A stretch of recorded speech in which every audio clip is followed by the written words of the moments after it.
Mezzi utilizzati, furgoni usati come ariete, scene da film. A Pernumia nel Padovano, comando di 11 persone assalta fabbrica di borse di lusso, bottino da 300.000 euro. Era caduto dal tetto di una stalla a Cardignano di Scorzè. 37enne veronese muore dopo 10 giorni di agonia. 5 anni fa anche il fratello era stato vittima di un incidente in cantiere. Ultraleggero precipita sull'altopiano di Asiago. Ferite gravi per il pilota e il passeggero originari della provincia di Bolzano. In corso di accertamento le cause. A Mestre è attivato dal Comune il nuovo piano della sicurezza. L'annuncio dell'assessore Pesce nel giorno nel quale la questura arresta i rapinatori di via Piave. Individuati grazie alle telecamere di videosorveglianza i 2 imbrattatori della Basilica Palladiana a Vicenza. Si tratta di 2 militari statunitensi. Scatta l'esodo, primo weekend da bollino nero sulle strade del Veneto, traffico intenso, benzina alle stelle, sorvegliato speciale il tratto maledetto dell'A4. Previsto per questa notte il passaggio di una nuova perturbazione in Veneto che potrebbe portare isolati fenomeni anche intensi. Secondo l'ARPAV negli ultimi 30 anni in Veneto la temperatura è salita di 1,5 gradi. La Trevisani nel mondo compie 50 anni, domani grande festa sul Cansiglio dalle 10:30 alla diretta su Antenna 3.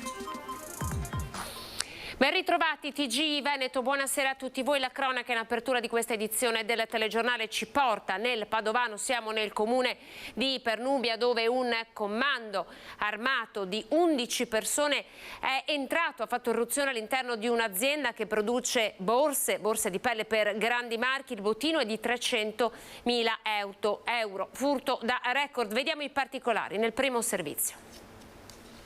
Un assalto in piena regola, come nei film. Un comando di 11 uomini ha svaligiato nella notte tra giovedì e venerdì la ditta CNT Pelletterie Bergamasco di Pernumia, un'azienda molto nota che produce borse per marchi di lusso. I malviventi, tutti vestiti con tute bianche, sono entrati in azione alle 3:40 di notte. Hanno usato 6 mezzi rubati in una concessionaria del posto e il furgone rubato al panettiere del paese. Con 2 auto hanno sbarrato la via d'ingresso del comune, altre 2 auto invece quella in uscita. Altri 3 mezzi sono stati utilizzati per il colpo. Con una Giulietta nera hanno sfondato il cancello d'entrata e poi il portone del magazzino, un boato. La razzia in 3 minuti appena. Il 73enne, titolare dell'azienda, sentendo l'allarme, è uscito e per poco non veniva investito dall'auto in fuga dei ladri, auto che hanno abbandonato poco lontano.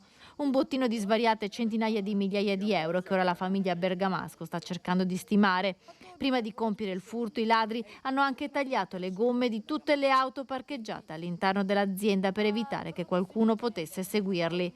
Sul posto i carabinieri della compagnia di Abano Terme per i rilievi sono già state acquisite le immagini di videosorveglianza dell'azienda e quelle del paese. Dalla rapidità e dal modo chirurgico in cui hanno agito sembra essere una banda di professionisti specializzati in furti su commissione. La desolazione e la preoccupazione della famiglia Bergamasco, che già in passato nel 2018 era stata vittima di un'altra razzia, quella volta all'interno dello showroom in cui espongono le borse di loro produzione.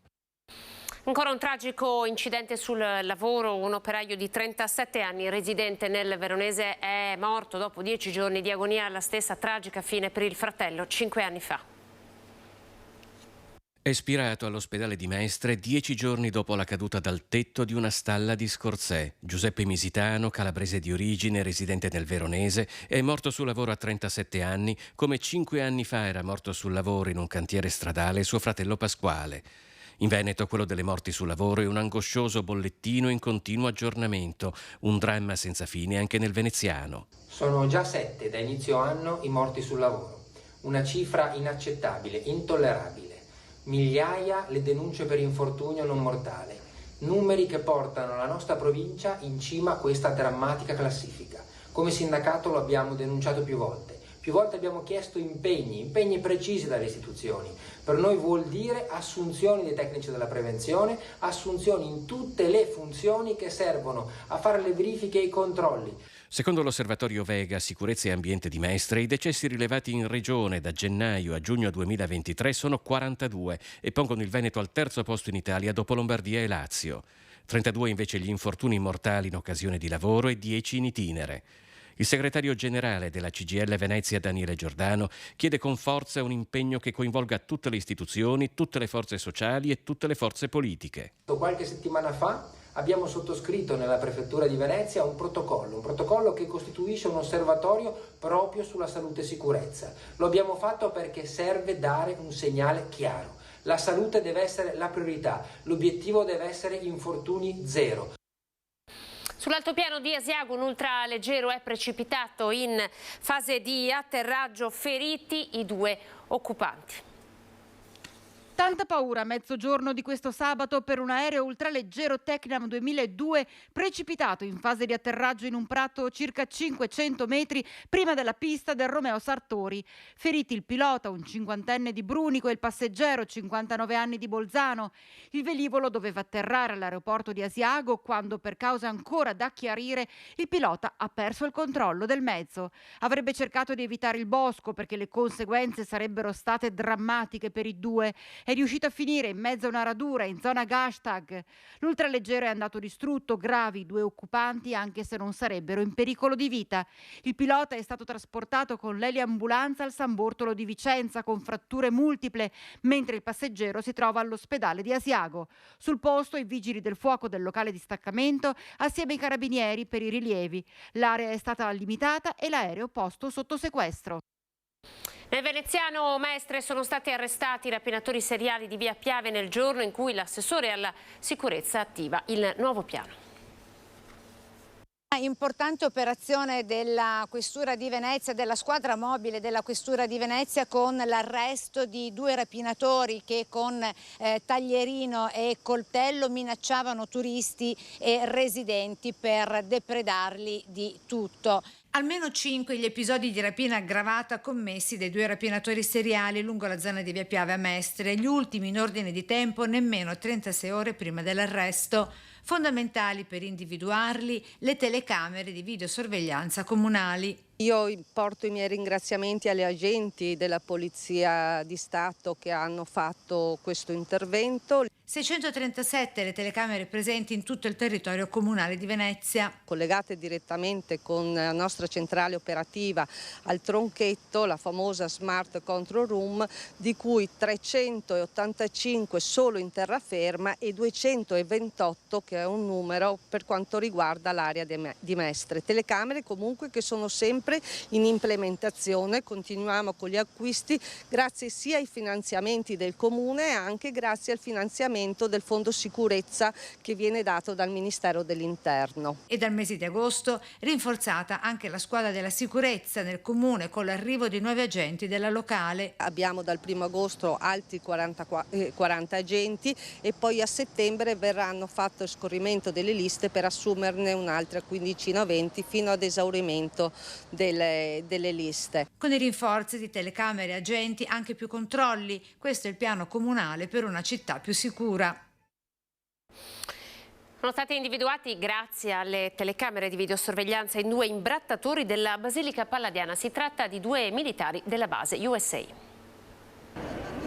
Inchiodati dalle telecamere della videosorveglianza, qui in un fotogramma si vedono i 2 uomini all'angolo tra Piazza dei Signori e Piazzetta Palladio, nella notte tra sabato e domenica scorsi, davanti alla Basilica Palladiana. Uno dei 2 è intento ad imbrattare una colonna con della vernice rossa, l'altro resta distanziato di qualche metro. Si tratta di 2 militari americani in servizio alla Del Din, che grazie alle indagini della polizia locale, con la collaborazione dei carabinieri del nucleo SETAF, sono stati individuati insieme alla terza persona che li accompagnava e hanno poi confessato il gesto. Ci siamo messi subito al lavoro chiedendo la collaborazione dei carabinieri SETAF, che devo ringraziare, perché secondo noi potevano essere cittadini o comunque soldati americani. Quindi successivamente, con il loro contributo, questi sono stati identificati, ieri sono stati sentiti a sommarie informazioni, l'imbrattatore ha appunto ammesso la propria colpevolezza. I 2 sono stati denunciati all'autorità giudiziaria per il reato di imbrattamento di beni culturali. L'articolo prevede una multa dai 1.500 ai 10.000 euro e prevede anche la reclusione. Ovviamente adesso saranno sottoposti a processo e poi c'è la parte, diciamo, relativa al loro ruolo, che è appunto militare. Il tubetto di vernice rossa che è stato utilizzato per imbrattare, e non solo, il simbolo della città di Vicenza, monumento nazionale tra i più visitati dai turisti, è stato sequestrato. Si tratta di un marcatore, una sorta di grande pennarello che solitamente viene utilizzato per marcare il bestiame. Con la pressione esce la vernice. È stato usato non solo qua, anche in un altro... In piazza Matteotti per un altro graffito di diverse dimensioni, ma identico a questo. Devo dire che l'imbrattatore, a domanda specifica, non ha saputo dirci il significato di quello che ha fatto. Ferma la condanna del gesto da parte del sindaco Possamai, che al di là di quello che sarà il percorso giudiziario ha intenzione di chiedere un risarcimento le cui modalità verranno definite assieme alla base americana. E adesso ci aspettiamo che ci sia un messaggio da parte della comunità americana che è ospitata nella nostra città, sono tante migliaia, e un messaggio di amore nei confronti della città e anche che vada un po' oltre semplicemente la sistemazione della colonna della Basilica, qualche attività che dia l'idea che questa città la sentono anche loro e che da parte loro c'è disponibilità a farsi parte attiva nel renderla più bella e più pulita.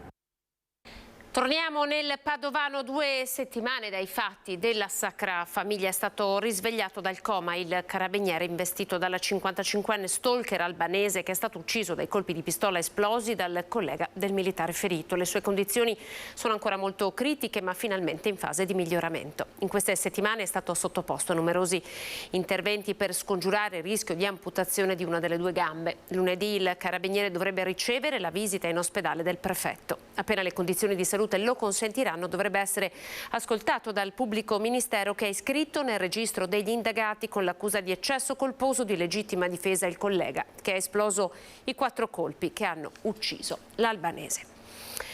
Blitz anti-borseggi. Torniamo a Venezia. Il nucleo operativo dei carabinieri ha identificato una ventina di persone, tutte con precedenti penali per furto e furto aggravato, e ne ha denunciate 7 per violazione del foglio di via obbligatorio dal comune. Complessivamente nell'ultimo mese sono una 50ina, pensate, i borseggiatori fermati a Venezia dalle forze dell'ordine. E proprio da Venezia è partito l'attenzione borseggiatori scandito dai cittadini non distratti. Per mettere in guardia dai ladri è diventato un fenomeno internazionale. I video degli allarmi lanciati da Monica Poli hanno fatto il giro del mondo. Attenzione borseggiatrici! Attenzione pickpocket! Pickpocket!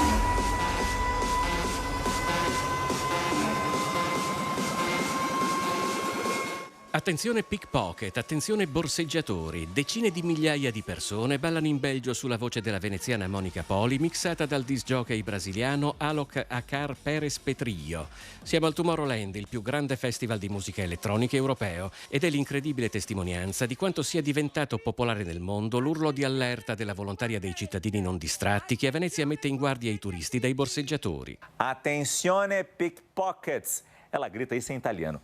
Armata di cellulare, Monica Poli smaschera e filma le decine di borseggiatori che imperversano a Venezia.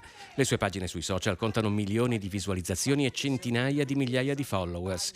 Di lei parlano giornali e telegiornali di mezzo mondo e ovunque impazzano i video con la sua voce. Attenzione pickpocket! L'attenzione ai borseggiatori di Monica Poli è diventata anche metafora sportiva. A New York, per esempio, in un video del canale ufficiale dei Brooklyn Nets, squadra di basket che milita nella NBA, il massimo campionato professionistico statunitense. Attenzione pickpocket! Oppure a Los Angeles con i Superchargers, squadra di football americano della NFL. Attenzione borseggiatrici! In questa telenovela sudamericana, invece, l'attenzione pickpocket viene utilizzato da una ragazza per allontanare un uomo da un locale. Attenzione pickpocket! In Gran Bretagna, usando Autotune, un software che permette di modulare le voci fino a farle cantare, Duke e Jones, un duo di DJ e produttori musicali di Manchester, ha trasformato l'allerta di Monica Poli in una canzone. Attenzione borseggiatrici! Attenzione pickpocket! Probabilmente ancora meglio hanno fatto gli olandesi Your Dutch. Borseggiatrici! Attenzione pickpocket! Borseggiatrici! Attenzione! Nessuna campagna di informazione al mondo avrebbe potuto raggiungere i risultati che ha ottenuto l'attenzione pickpocket di Monica Poli, che a Venezia agiscano diverse bande di borseggiatori e oggi è un fatto conosciuto a livello internazionale. Pickpocket! Just for girl! Grazie! signora. Oltre 13 miliardi destinati ai comuni, definanziati nel PNRR con opere ormai pronte per essere cantierizzate. Situazione drammatica, dicono i sindaci, che chiedono chiarezza e risorse alternative.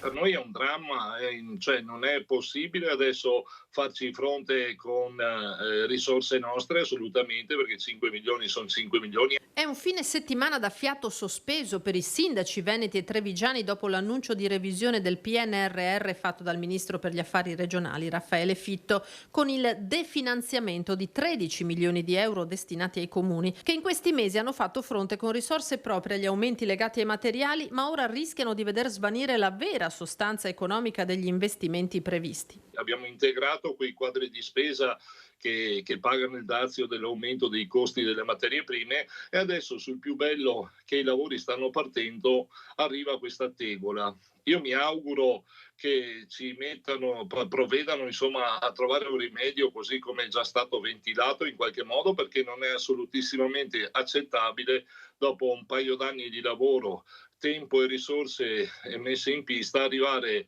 alla linea di partenza e vedere la gara annullata. Nel capoluogo Treviso ci sono in ballo 107 milioni di euro per opere considerate strategiche, dalla riqualificazione dell'ex caserma Salsa al restauro delle mura cinquecentesche. Per noi potrebbe essere veramente una tragedia. Io non voglio pensare che si possa far marcia indietro da questo punto di vista, anche perché ci hanno fatto correre così tanto per arrivare alla progettualità, al definitivo, all'inizio lavori. Dobbiamo rendicontare entro il 2026, Treviso è perfettamente in linea con i tempi dati e io veramente non voglio neppure pensare che ci possa essere uno slittamento. Ci troveremo a dover indebitare i comuni per rispondere comunque a delle esigenze del territorio che avevamo trovato attraverso il PNRR. Solo per il comune di Cessalto si parla di 3 milioni di euro. Che è una cifra esorbitante, è praticamente un bilancio di un anno. Paradossalmente, chi non aveva ottenuto ingenti stanziamenti tira quasi un sospiro di sollievo. Col senno di poi, fino all'altro giorno ero un po' dispiaciuta di non aver preso un contributo PNRR da 5 milioni insieme ad altri comuni limitrofi, che era sulla riqualificazione urbana, e scopro adesso che poi di fatto ora in questo momento non ci sono più, perché facevano sicuramente parte di quei 13 miliardi insomma, che sono stati stralciati di fatto. Ma che si tratti di qualche centinaio di migliaia di euro o di milioni, l'auspicio è unanime. Io spero che lunedì ci sarà un chiarimento su questo, perlomeno per le opere che sono già state insomma, appaltate. Ecco. Siamo all'esodo, primo weekend da Bollino Nero sulle strade del Veneto, traffico intenso, benzina alle stelle, sorvegliato speciale, il tratto maledetto della A4. Se sei obbligato per forza a doverlo fare in autostrada perché rimani senza, allora la fai, se no è una cosa inaffrontabile, è tutta una questione come al solito di speculazione. Quando devi andare in vacanza aumenta tutto, non lo so. La prima sorpresa amara all'inizio del grande esodo estivo della stagione 2023 si vede nei cartelli, ma soprattutto si sente nel portafogli, con la benzina che in autostrada raggiunge i 2,50 €, l'ultimo aumento di una lunga serie. La benzina anche a Verona, noi veniamo da Verona, 3 giorni fa era 1,64 e adesso è 1,67,90. In autostrada? E in autostrada non ci siamo neanche fermati perché lo sappiamo benissimo che è molto più alto. Mi sembra un po' tanto, un po' alto il prezzo. Io prendo diciamo GPL, però anche quello diciamo, a Roma è 70 centesimi, qui è 90 mi sa, non lo so. Benzina a parte, resta il traffico tornato pienamente ai livelli pre-Covid. L'allerta di forze dell'ordine e operatori del soccorso è massima. A nord-est 2 gli incidenti che hanno provocato code chilometriche. Il primo alle 10 un tamponamento sulla 4 a Vigonza senza conseguenze per le persone. Il secondo poco dopo sul passante di Mestre con un'auto che ha sbattuto contro le barriere di sicurezza a Spinea, ferito il conducente. Ma sorvegliato speciale è inevitabilmente il tratto maledetto della 4, quelle 2 corsie tra Novento e Portogruaro che continuano a essere un punto nero e tragico della viabilità. Finalmente si vede qualcosa, si stanno facendo i ponti, hanno cominciato a spostare i sottoservizi, incominceranno a breve i ponti, quindi è già un primo momento. Sono stati fatti gli espropri, quindi l'avanzamento sta andando, quindi sono molto positivo in questa cosa. È ovvio che ora che vedremo una terza corsia passeranno altri 3-4 anni. Bloccati per tutto il weekend i mezzi pesanti, assaltate le aree picnic e gli autogrill, il copione è quello di sempre. A Cessalto in direzione Trieste in tanti guardano la Croazia nonostante il caro prezzi. Onestamente non lo sappiamo finché non arriviamo, però speriamo di no, per non ritrovarsi delle vacanze troppo costose, insomma, rispetto a quelli che sono stati gli incrementi dei prezzi in questi ultimi anni. First Lago di Garda for 3 days and now 7 days to Croatia. Alles Gute. Sale la febbre del Veneto, parliamo di clima. Il centro ARPAV di Teolo ha registrato, pensate, un aumento di mezzo grado ogni 10 anni. Temperatura del Veneto, intanto una nuova perturbazione è prevista per questa sera.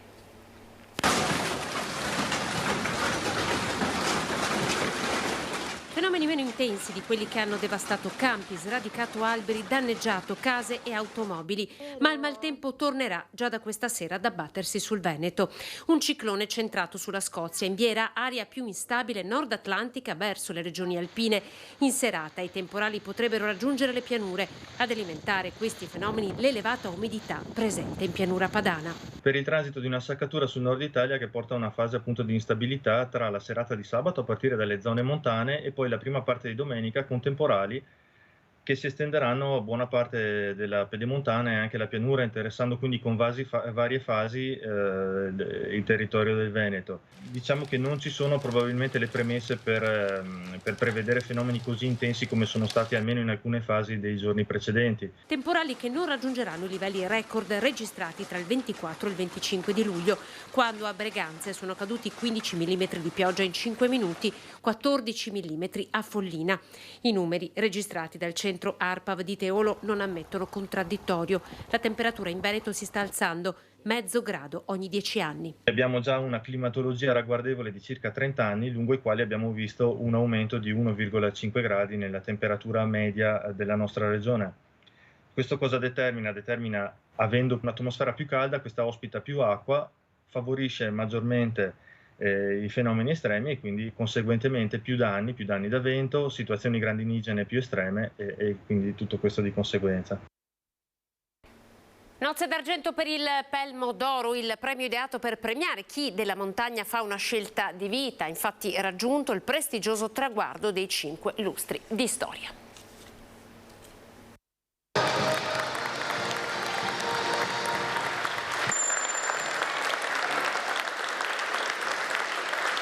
Un video dedicato al compianto Giovanni Biel.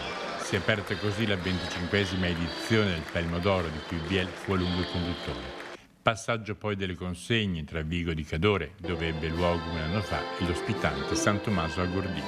Passaggio del testimone da Vigo di Cadore a San Tommaso a Gordino, è un dolometto, quindi un segnavia, e deve essere la via della cultura della montagna bellunese, quindi da Vigo di Cadore a San Tommaso a Gordino. Noi, gente di montagna umile, in questo piccolo comune con 600 abitanti, è stato veramente un grande premio, un'emozione, ma lo abbiamo fatto orgogliosamente perché ci teniamo a questo territorio e ci teniamo molto a questo premio. Pelmo d'Oro che fu inventato 25 anni fa da Oscar De Bona, allora presidente della provincia, e da Roberto De Martin, già presidente nazionale del CAI e in quel momento direttore di Confindustria. Proprio a loro è stato consegnato il premio speciale di questa edizione. È nato un ragionamento durante una riunione su altri argomenti. Mi disse: Presidente, dovremmo studiare un qualcosa per far parlare, non bisogna solo dire che c'è il 44% delle Dolomiti in provincia di Belluno, bisogna studiare una proposta, un'idea. Parlando con Roberto De Martin diceva che una cosa fatta bene, senza gelosie, senza invidie, ha portato a questi risultati. De Bona, che poi dal palco ha chiamato in causa il presidente della regione, che mai ha preso parte alla manifestazione. Il nostro presidente della regione ha perso l'occasione di passare una bella giornata in montagna. Se lui veniva qua, ricaricava le batterie si toglieva un sacco di problematiche e di problemi che ha Giugno nella Bassa e sarebbe stato meglio. Gli altri premiati sono stati Santiago Santi Pedros per l'alpinismo in attività, Alessandro Masucci per la carriera alpinistica, Zandonella Callegher per la cultura alpina, l'Alpine Club di Londra, cui è andato il premio speciale Dolomiti UNESCO, e infine Silvana Robis, alla cui memoria è stato assegnato il premio speciale Giuliano De Marchi. Il Palmodoro vuole essere anche un riconoscimento, un atto di gratitudine verso queste persone che l'hanno esaltata, ma al tempo stesso anche un'occasione di riflessione per cercare di evidenziare le potenzialità e la forza della nostra montagna. Ed è prevista un'altra grande festa, andiamo a domani, con i 50 anni dell'Associazione Trevisani nel mondo. Da 30 anni in Cansiglio organizza una giornata in ricordo dell'emigrazione trevigiana. Antena 3 racconterà in diretta tutta la manifestazione, inizio alle 10:30, con i commenti dei presenti, lo sfilamento dei vessilli delle diverse sedi dell'associazione sparse in tutto il mondo verso l'ex base NATO, ora sede di Veneto Agricoltura. Alle 11 celebrazione della Santa Messa presieduta da Monsignor Michele Tommasi, vescovo di Treviso. Rivivremo dunque nelle testimonianze dei presenti l'esperienza dell'emigrazione trevigiana verso tutti i continenti, ma anche l'impegno costante dell'associazione per mantenere vivo il legame tra la terra trevigiana, i figli e i nipoti, che è andato a catar fortuna.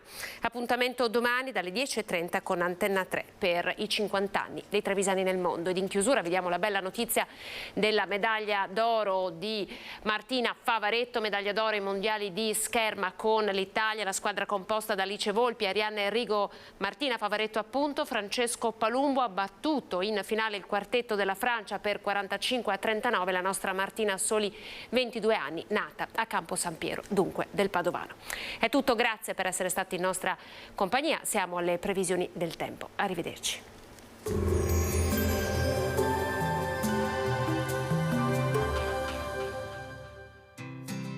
L'Unic Star, le uniche pagliette antibatteriche in commercio, prodotte anche per i marchi più importanti, sia nazionali che internazionali. Benvenuti al Meteo. Nella giornata di domenica 30 luglio, tempo buono, sia pure con la consueta instabilità pomeridiana. Vediamo allora insieme il dettaglio. Sul Veneto nelle prime ore della giornata si prospettano condizioni variabili con qualche residuo piovasco. Seguirà un rapido miglioramento già in mattinata, come ci mostra la grafica, ancora temporali verso sera sui rilievi. Temperature stazionarie, minime tra 14 e 21 gradi, massime invece comprese tra i 27 e i 32 gradi. Spostiamoci ora sul Friuli Venezia Giulia. Anche in questo caso avremo rovesci sparsi, localmente abbondanti e discontinui. Sulle zone costiere maggiori spazi asciutti e soleggiati. Temperature minime tra 18 e 23 gradi, massime sui 28-30 gradi. Infine diamo uno sguardo al Trentino Alto Adige, dove sarà piuttosto variabile con alcuni temporali, specie sui settori settentrionali, alternati a schiarite. Temperature minime intorno ai 18 gradi, massime sui 30-33 gradi. Dal meteo per ora è tutto, vi do appuntamento al prossimo aggiornamento.